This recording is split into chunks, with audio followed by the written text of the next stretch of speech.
మాట్లాడారు. తమరు ఎప్పుడు గెలిచారు? 2014లో గెలిచారు. వాళ్ళు 14 నుంచి 19 దాకా ఈ బందర్లో ఏముందో ఒకసారి మీరు చెప్పండి. పోనీ మీరు 5 ఏళ్లే కదా, ఈ 2 ఏళ్ళు, ఆ 5 ఈ 2 7 ఏళ్ళలో అసలు మీరు చేసింది ఏంటి చెప్పండి.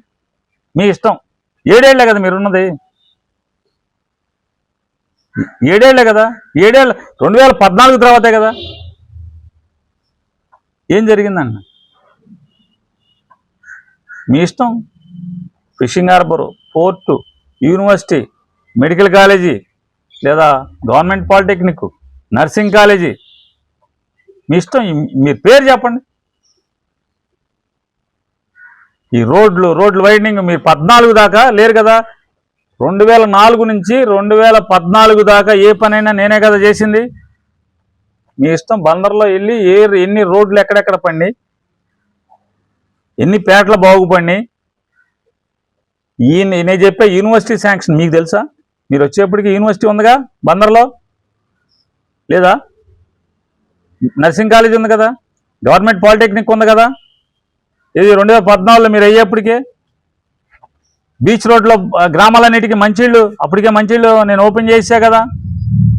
ఇప్పుడు 2009కే ఓపెన్ చేసా కదా. ఇటు రోడ్లో అప్పటికే నీళ్ళు ఉన్నాయి కదా. మీరు వచ్చి ఏంటి చేసింది బందర్కి పని చెప్పండి. మీరు కాదు సర్కార్ ద్వారా, జిల్లా పరిషత్ నుంచి సర్కార్ తోట రోడ్డు, ఇంకోటి ఇంకేమున్నాయి, రైలు గేట్ కాడి నుంచి ఆ దొంగ శంకుస్థాపన చేసిన దిమ్మదాకా రోడ్డు వైడనింగ్, ఇంకేమున్నాయి? ఇంకేమైనా ఉంటే గుర్తుండి చెప్పండి ఒకసారి. 2014 ముందు జరిగిందంతా మీకు సంబంధం లేదు కదా. మరి ఎక్కడి నుంచి వచ్చినాయి? గాలికి వచ్చినాయా? కాదు సార్, మీరు మాట్లాడేదానికి అర్థం ఉండాలి కదా. పేరుని కృష్ణమూర్తి గారు అంటే రంగా బొమ్మ పెట్టించలేదంటాడు. సరే, పేరుని కృష్ణమూర్తి గారు, కులరేంద్ర గారు, పేరుని కృష్ణమూర్తి గారు, రంగా గారు దేక్కుని తిరిగేవాళ్ళు. ఆ రంగా గారు మరణించే వరకు ఇద్దరు కలిసి దేక్కుని తిరిగేవాళ్ళు.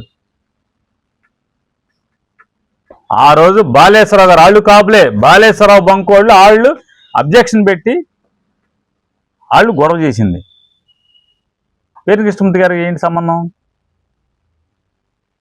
బంకు మాకు అడ్డొస్తుంది, లారీలు కాటికి అడ్డొస్తుంది అని చెప్పని, బంకులో ఒక వెహికల్స్ వస్తాకి, బంకులో లారీలు వస్తాకి అడ్డొస్తుందని చెప్పని వాళ్ళు అడ్డు చెప్తే చనిపోయిన పేరుని కృష్ణమూర్తి గారి గురించి మాట్లాడతారు. మీరు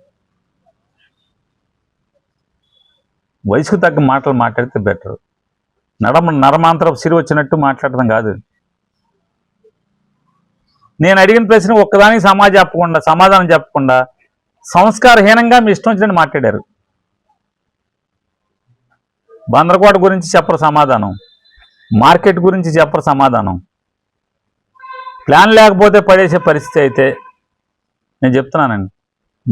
మీరు బందరకోటలో మీరు కట్టుకున్న ఇంటికి ప్లాన్ లేదు, మీరు మార్కెట్లో కట్టిన కాంప్లెక్స్కి ప్లాన్ లేదు, ఆన్ రికార్డ్ ప్లాన్ లేదు, లక్ష్మీ టాకీస్ సెంటర్లో కట్టిన పోలీస్ కాంప్లెక్స్కి ప్లాన్ లేదు, లక్ష్మీ టాకీస్ సెంటర్లో అంబేద్కర్ బొమ్మ దగ్గర కట్టిన పోలీస్ కాంప్లెక్స్కి ప్లాన్ లేదు, నడి బొడ్డులో ఉంది.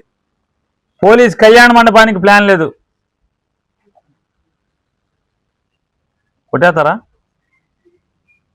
సినిమా ఉందా? అంత సినిమా మనకి ఉందా సార్?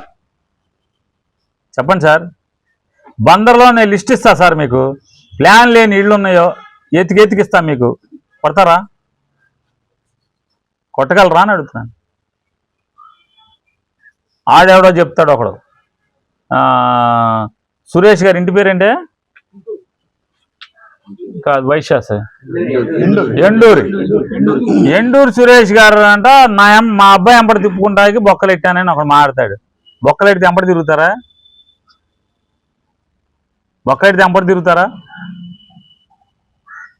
సురేష్ గారితో మాట చెప్పించండి, పేరు నాగాడు మా ఇంటికి ఎంపటి తిప్పుకోవడం బొక్కలెట్టాడని. Commercial complex, commercial building, apartments extra ఫ్లోర్లు వేస్తుంటే మున్సిపాలిటీ వాళ్ళు నోటీస్ ఇచ్చి వెళ్ళారు. నేను సగంలో దాన్ని ఆపి తప్పే అటు చేయబాకండి, వెనక్కి వచ్చేయండి అని చెప్పి నా కౌరు చెప్పంగా నేను ఆపిచ్చా. అంతేగాని నా ఇగో హర్ట్ అయింది, కొట్టేశాక ఇగో దిగుద్ది అని చెప్పి నేను చెప్పలా. నా ఇగో హర్ట్ అయింది, ఆ బిల్డింగ్ పడేసి నేలమట్టం చేశాక నాకు ఇగో హర్ట్ అయ్యాక అప్పుడు మాట్లాడుకుందామని నేను అనలా. వచ్చి ఊళ్ళోకి వచ్చి న్యాయం చేస్తా అని నేను చెప్పలా. పేటలోకి వచ్చి న్యాయం చేస్తా ఇట్లాంటి సజ్జనం కబుర్లు నేను చెప్పలా. వెంటనే ఫోన్ చేసి పిచ్చెక్కింది ఏంటి, ఎవడరా వెళ్ళింది అంటే నోటీసులు ఇవ్వాలి, వాళ్ళని పిలిచి పెనాల్టీలు వేయాలి, కానీ పైన బొక్కలాడతాం ఏంటంటే కేకలేసి సగంలో పిలిపించాను నేను.